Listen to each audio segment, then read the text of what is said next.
Welcome to Shahi effect. വിദ്യാർത്ഥികൾ അവർ പഠിക്കുന്ന സ്ഥാപനങ്ങളിൽ അപമാനിക്കപ്പെടുകയാണ് ഈ സംസ്ഥാനത്ത്. കൃത്യസമയത്ത് കൊടുക്കാത്തത് അതൊന്നും കൊടുക്കാത്ത ഒരു സർക്കാരാണ്. ഇപ്പോഴും 3 മാസത്തെ സാമൂഹ്യ സുരക്ഷാ പെൻഷൻ ബാക്കി കൊടുക്കാൻ വേണ്ടി ഈ തളർന്നു ആളുകളെ ചികിത്സിക്കുന്ന പരിഹരിക്കുന്നവർക്കുള്ള ആശ്വാസ കിരണ പദ്ധതി വഴികിടക്കാൻ ഇവിടെ കാരുണ്യ പദ്ധതിക്ക് കൊടുക്കാൻ കോടികളാണുള്ളത്. മാവേലി സ്റ്റോറിൽ സാധനം വാങ്ങാൻ സബ്സിഡി റേറ്റിൽ അൽപ്പത്തിന് കൊടുക്കാൻ പണമില്ല. എന്നിട്ട് PSC മെമ്പർമാരുടെ ശമ്പളം എത്രയാണ് വർദ്ധിപ്പിച്ചിരിക്കുന്നത്. ഗവൺമെന്റ് അനുസരിക്കുകയാണ് ജനങ്ങളെ. സ്വന്തം ആളുകൾക്ക് വേണ്ടി എന്തും ചെയ്യും, ഞങ്ങൾക്ക് ഇഷ്ടമുള്ളത് ചെയ്യും എന്ന് പറഞ്ഞ് ജനങ്ങളെ നോക്കി പരിഹസിക്കുകയും വെല്ലുവിളിക്കുകയും അവരുടെ വേദന പിൻവലിക്കണം എന്നാണ് ഞങ്ങൾ ആവശ്യം.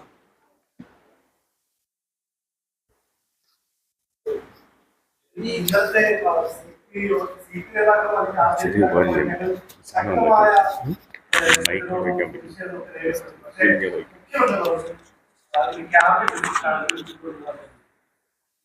പോളിസി മാറ്റമാണ്. ആ പോളിസി മാറ്റം സാധാരണ UDF ആണെങ്കിൽ LDF ആണെന്ന് തീരുമാനിക്കുന്നത് അവരാണ്. തീരുമാനിച്ചിട്ടാണ് LDF തീരുമാനിച്ചിട്ടാണ് അതിനകത്തേക്ക് വരുന്നത്. പാർട്ടിയൊന്നും തീരുമാനിക്കേണ്ട ആവശ്യമില്ല. കാരണം പിണറായി വിജയൻ പറയുന്നതാണ് പാർട്ടിയിൽ നടക്കുന്നത്. LDF തീരുമാനിക്കാത്തൊരു വിഷയം മന്ത്രിസഭയിൽ കൊണ്ടുവന്ന് പാസ്സാക്കിയതാണല്ലോ തെറ്റ്. അപ്പൊ LDF പോലും ഞങ്ങളെ ബോധ്യപ്പെടുത്താൻ നടക്കാനുള്ള എക്സൈസ് വന്നില്ല. ആദ്യം ഇടതുമുന്നണിയിലെ കക്ഷികളെ ബോധ്യപ്പെടുത്തിട്ട് അവരെ ബോധ്യപ്പെടുത്താൻ പറ്റിയില്ലല്ലോ. അവരതിന് കീഴടങ്ങി. മുഖ്യമന്ത്രിയുടെ ഇതിന് കീഴടങ്ങി. അവർ കീഴടങ്ങി അവരുടെ ആസ്ഥാനത്തോട് വെച്ചിട്ട് അവരുടെ തീരുമാനത്തിനെതിരായ തീരുമാനം മുഖ്യമന്ത്രി എടുത്തത്. അത് ഞാൻ പറഞ്ഞത് സാധാരണ AKG സെന്ററിൽ വെച്ചിട്ടാണ് CPI ഗവൺമെന്റ് പണി കൊടുക്കാറുള്ളത്. ഇപ്പൊ MN സ്മാരകത്തിൽ പോയിട്ടാണ് അവർക്ക് ഈ പണി കൊടുക്കുന്നത്. ഇത്രയും ദിവസം എതിർപ്പുണ്ടായിരുന്നു. ഇപ്പൊ എതിർപ്പുമില്ല. തീരുമാനമായി മുന്നോട്ട് പോകണം. ആ തീരുമാനം ഒരു കാരണവശാലും നടപ്പാക്കാൻ ഞങ്ങൾ സമ്മതിക്കില്ല. എല്ലാം കൂടി തീരുമാനത്തിലല്ലോ നടപ്പാക്കാൻ സമ്മതിക്കില്ല. ഞാൻ തയ്യാറാണല്ലോ. ഞാൻ പ്രതിപക്ഷ നേതാവ് സംവാദത്തിൽ കഴിഞ്ഞിട്ട് ഞാൻ മുഖ്യമന്ത്രിയുമായിട്ട് ഈ വിഷയത്തിൽ സംവാദം നടത്താൻ ഞാൻ തയ്യാറാണ്. സ്ഥലവും തീയതി ഗവൺമെന്റ് തീരുമാനിക്കും. ഞാൻ ഇന്നുവരെ ഒരാളെയും സംവാദിച്ചു ഞാൻ വെല്ലുവിളിക്കാറില്ല. ഇതുവരെ വെല്ലുവിളിച്ചു. പണ്ടും തോമസ് ഐസക് ഞങ്ങളെ വെല്ലുവിളിച്ചു. ഞങ്ങളെ വെല്ലുവിളിച്ചു. അപ്പൊ ഇപ്പൊ വെല്ലുവിളിച്ച മുഖ്യമന്ത്രി പ്രതിപക്ഷ നേതാവും എന്നുള്ള നിലയിൽ സംവാദത്തിൽ ഞാൻ എപ്പോഴും കഴിയാം. മുഖ്യമന്ത്രിയായിട്ടാവാതെ അദ്ദേഹം തീരുമാനിച്ചോട്ടെ. മുഖ്യമന്ത്രിയോട് സംസാരിച്ചിട്ട് മുഖ്യമന്ത്രിയും പ്രതിപക്ഷ നേതാവും തമ്മിലുള്ള സംവാദത്തിന്റെ ഡേറ്റും സമയവും തീരുമാനിച്ചോട്ടെ. ഇത് വാശി പിടിച്ചത് ചെയ്യുന്നത് മുഖ്യമന്ത്രിയാണല്ലോ. അപ്പൊ മുഖ്യമന്ത്രി പറയണ്ട മറുപടി പറയണ്ടേ? അല്ല, നടക്കില്ല. അവിടെ വെള്ളം കിട്ടണ്ടേ? അവിടെ നടക്കില്ല. ഇത് നടപ്പാക്കാൻ ഞങ്ങൾ സമ്മതിക്കും.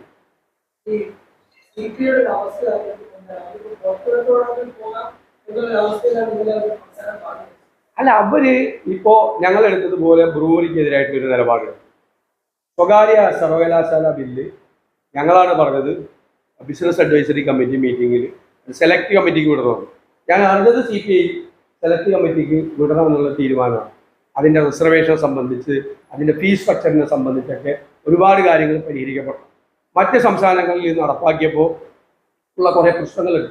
അതെല്ലാം എന്ന് മനസ്സിലാക്കിയിട്ട് വേണം അതുകൂടി പരിഹരിച്ചുള്ള ഒരു ബില്ലാണ് ഇവിടെ കൊണ്ടുവരേണ്ടത്. ടോളിൻ്റെ വിഷയത്തിൽ ഞങ്ങൾ പറഞ്ഞു ടോള് പറ്റില്ല, കിഫ്ബി ടോള് പറ്റില്ല. അതും CPI ആസ്ഥാനം തന്നെ എടുത്തിരിക്കുന്നത്. ഏകദേശം ഞങ്ങളുടെ നിലപാട് തന്നെയാണ്.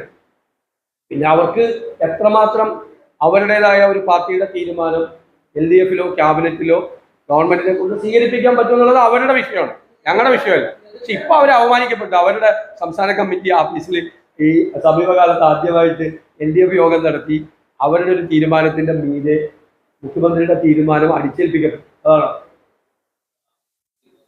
കോൺഗ്രസിലെ പ്രശ്നങ്ങളിൽ ലീഗിന് കടുത്ത അതൃപ്തിയുണ്ട്. ലീഗ് ഹൈക്കമാൻഡിനെ സമീപിക്കാൻ പോവുകയാണെന്നാണ്. അങ്ങനെ കോൺഗ്രസിൽ ഒരു പ്രശ്നമുള്ളതായിട്ട് അവര് ഒരു അതിർത്തിയും രേഖപ്പെടുത്തിയിട്ടില്ല. ഞങ്ങൾ എല്ലാ ദിവസവും ഈ ഓരോരുത്തരും ഓരോ ദിവസവും ഓരോ വാർത്ത ഉണ്ടാക്കുക. ഓരോ ചാനലുകളും ഓരോ മാധ്യമങ്ങളും ഓരോ വാർത്ത രാവിലെ ഉണ്ടാക്കണം. ഒന്നുമില്ല. കോൺഗ്രസ് ലീഗും നേതൃത്വവും തമ്മിൽ ഒരു കാലത്തും ഇല്ലാത്ത തരത്തിലുള്ള ഭയങ്കര സുദൃഢമായ ബന്ധമുണ്ട്. കോൺഗ്രസിൽ ഒരു തമ്മിത്തല്ലിൽ എന്താ തമ്മിത്തല്ലിൽ എന്ത് വഴക്കാണ് കോൺഗ്രസിലുള്ളത്? കോൺഗ്രസിൽ എവിടെയെങ്കിലും ഞാൻ ചോദിക്കട്ടെ, കഴിഞ്ഞ 3 കൊല്ലത്തിനിടയിൽ എവിടെയെങ്കിലും ഒരു ഗ്രൂപ്പ് യോഗം ചേർന്നോ കോൺഗ്രസ്? ആരെങ്കിലും ഏതെങ്കിലും രീതിയിൽ എന്തെങ്കിലും പ്രശ്നങ്ങൾ പറഞ്ഞോ? എന്ത് വിഷയത്തിലാണ് ഞങ്ങൾ തമ്മിൽ തർക്കം ഉണ്ടായത്? അല്ലല്ല, അത് അദ്ദേഹം പറഞ്ഞല്ലോ ഞാൻ രാഷ്ട്രീയക്കാരനല്ല വേറൊരാളാണെന്ന് പറഞ്ഞു. ഞാൻ അദ്ദേഹമായിട്ട് തർക്കിക്കാനൊന്നുമില്ല. ഞങ്ങൾ ഗവൺമെന്റുമായി പോരാടുന്ന ഒരു വിഷയത്തിൽ, ഞങ്ങൾ ഗവൺമെന്റുമായി ഡിബേറ്റ് നടക്കുന്ന ഒരു വിഷയത്തിൽ അദ്ദേഹം ഗവൺമെന്റിന് അനുകൂലമായിട്ട് ഒരു ആർട്ടിക്കിൾ എഴുതിയപ്പോൾ ആ ആർട്ടിക്കിളിന്റെ സ്റ്റാറ്റ് 6 ശരിയല്ല എന്ന് ഞങ്ങൾ പറഞ്ഞു. ഞാനത് പ്രൂവ് ചെയ്തല്ലോ. അദ്ദേഹം പറഞ്ഞ സ്റ്റാറ്റ് 6 ശരിയല്ല എന്ന്. അല്ലല്ല, ലെറ്റ് മീ കംപ്ലീറ്റ്. ഞങ്ങൾ എന്താ പറയുക? അദ്ദേഹം പറയുന്നത് സ്റ്റാർട്ടപ്പ് സിസ്റ്റത്തിന്റെ എക്കോ സിസ്റ്റം വാല്യൂനെ കുറിച്ചാണ്. ആ സ്റ്റാർട്ടപ്പ് സിസ്റ്റത്തിന്റെ എക്കോ സിസ്റ്റം വാല്യൂ കേരളത്തിന്റെ വളരെ മോശമാണ്. 1.7 ബില്യൺ ഡോളറാണ് കേരളത്തിൻ്റെ. 1590 കോടിയാണ്. 170 കോടി US ഡോളർ കേരളത്തിന്റെ വാല്യൂ ആകുമ്പോൾ കർണാടകം ഈ കാലഘട്ടത്തിൽ ഉണ്ടാക്കിയിരിക്കുന്ന വാല്യൂ 1590 കോടിയാണ്. ഇത് നിങ്ങൾ ഒരു കാര്യം കൂടി മനസ്സിലാക്കിക്കോ. ഈ ഇക്കോസിസ്റ്റം പറഞ്ഞില്ല, ഈ 1.7 ബില്യൺ ഡോളറാണ്. ഇതിൽ $1 ബില്യൺ ഒറ്റ കമ്പനിയുടെ. ഒരു കമ്പനി കേരളത്തിൽ യൂണിക്കോൺ കമ്പനിയാണ്. യൂണിക്കോൺ കമ്പനി ആണെങ്കിൽ അതൊരു ഫിനാൻസ് കമ്പനിയാണ്. യൂണിക്കോൺ കമ്പനിയാണെങ്കിൽ $1 ബില്യൺ വരുമ്പോഴാണ്, അതിന്റെ വാല്യൂ വരുമ്പോഴാണ് യൂണിക്കോൺ കമ്പനിയാകുന്നത്. ഈ 1.7 ബില്യൺ കേരളത്തിന്റെ ഇക്കോസിസ്റ്റം വാല്യൂ എന്ന് പറഞ്ഞാൽ അത് $1 ബില്യൺ ഒരു കമ്പനിയുടെയാണ്. ബാക്കി എത്രയുണ്ട്? 0.7 ബില്യൺ. 159 ബില്യൺ ആണ് അവിടുത്തെ കർണാടകത്തിലെ ഈ കണക്കിൽ. പിന്നെ ഞാൻ പറഞ്ഞു 254% വളർച്ച. അത് ആരാണ് ആ വളർച്ചയെ കുറിച്ച് പറഞ്ഞത്? ഒരു കമ്പനിയാണ്. ആ കമ്പനിയാണ് ഇത് സ്റ്റഡി ചെയ്തിട്ട് റിപ്പോർട്ട് ചെയ്തത്. ആ കമ്പനിയുടെ ക്ലയന്റ് ആണ് ഈ കേരളത്തിലെ സ്റ്റാർട്ടപ്പ് മിഷൻ. ആണ് അത് അദ്ദേഹത്തിന്റെ. ഞാനത് അദ്ദേഹവുമായിട്ട് കൊണ്ടുപോകാനും വഴക്കിടാനും ഞങ്ങളില്ല. അത് അദ്ദേഹം വർക്കിംഗ് കമ്മിറ്റി മെമ്പറാണ്, കേരള കോൺഗ്രസിന്റെ വർക്കിംഗ് കമ്മിറ്റി മെമ്പറാണ്. അദ്ദേഹത്തോട് സംസാരിക്കുന്നത് അഖിലേന്ത്യാ കോൺഗ്രസ് നേതൃത്വമാണ്. ഞങ്ങളൊക്കെ അതിനേക്കാളൊക്കെ വളരെ താഴെ പൊസിഷനിൽ നിൽക്കുന്ന ആളാണ്. ഞങ്ങളുടെയൊക്കെ മീതെ നിൽക്കുന്ന ഒരാളാണ്. അദ്ദേഹത്തെ ശാസിക്കാനോ അദ്ദേഹത്തെ ഉപദേശിക്കാനോ അദ്ദേഹത്തിന്റെ തിരുത്താനോ ഒന്നും ശേഷിയുള്ള ആളുകളല്ല ഞങ്ങൾ. അല്ല, അദ്ദേഹത്തിന് ഉള്ള ആളുകളല്ല ഞങ്ങൾ അദ്ദേഹമായിട്ട് ഒരു തർക്കത്തിനും പോകുന്നില്ല. അദ്ദേഹമായിട്ട് ഒരു തർക്കത്തിനും ഞങ്ങളാരും പോകുന്നില്ല. ഞങ്ങളുമായിട്ട് അദ്ദേഹം അത് അദ്ദേഹത്തിന്റെ അഭിപ്രായം. അദ്ദേഹം അത് ബാക്കിയുള്ളൊരു വിലയിരുത്തൽ അദ്ദേഹം പറഞ്ഞു.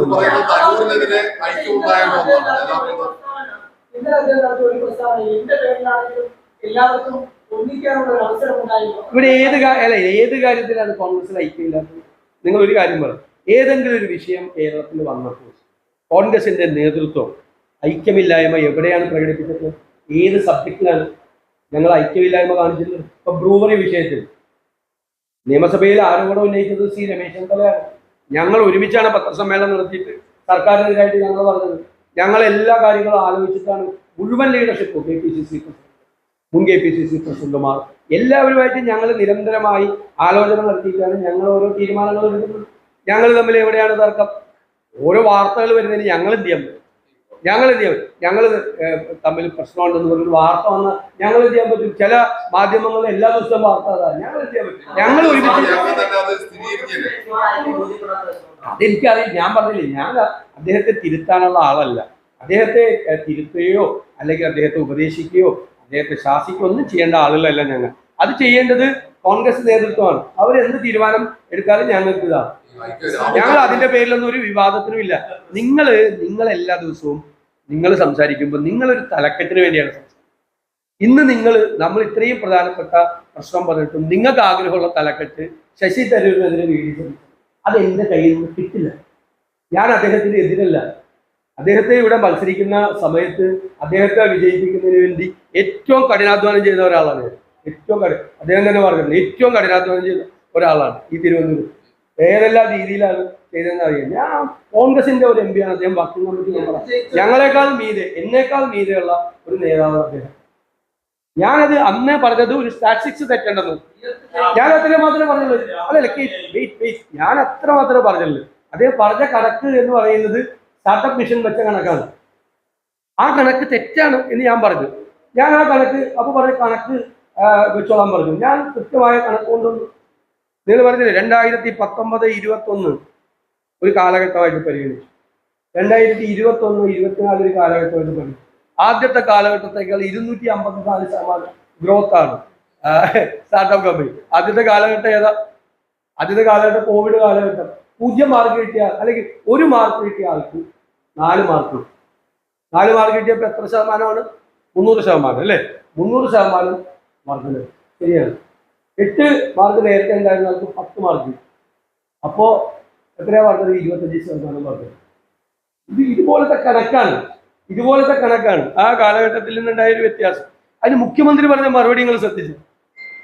UDFന്റെ കാലത്ത് 300 സ്റ്റാർട്ടപ്പ് ഉണ്ടായിരുന്നുള്ളത്. എന്നാണ് കേരളത്തിൽ സ്റ്റാർട്ടപ്പ് തുടങ്ങിയത്? 2015 ആയപ്പോഴാണ് അതിൻ്റെ ഒരു സ്റ്റാർട്ടപ്പ് പ്രൊമോഷനും മറ്റു കാര്യങ്ങളൊക്കെ ആയിട്ട് ഉമ്മൻചാണ്ടി സർക്കാർ ഈ സംവിധാനം ആരംഭിച്ചത്. ആ 1 കൊല്ലത്തിനകം ഉണ്ടായ കമ്പനിയാണ് അത്രയും. ഈ 8 കൊല്ലത്തിനകം ഉണ്ടായതാണ് ഇത്.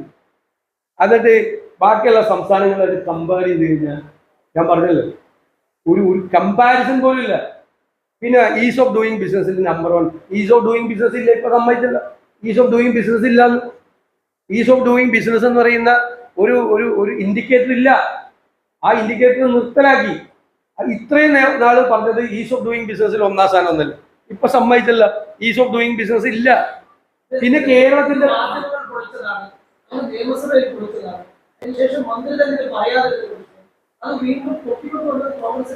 അല്ല, ഞാൻ പറഞ്ഞല്ലോ, അതിനുള്ള മറുപടി നമ്മൾ പറഞ്ഞല്ലോ, ഞങ്ങളെല്ലാം പറഞ്ഞല്ലോ.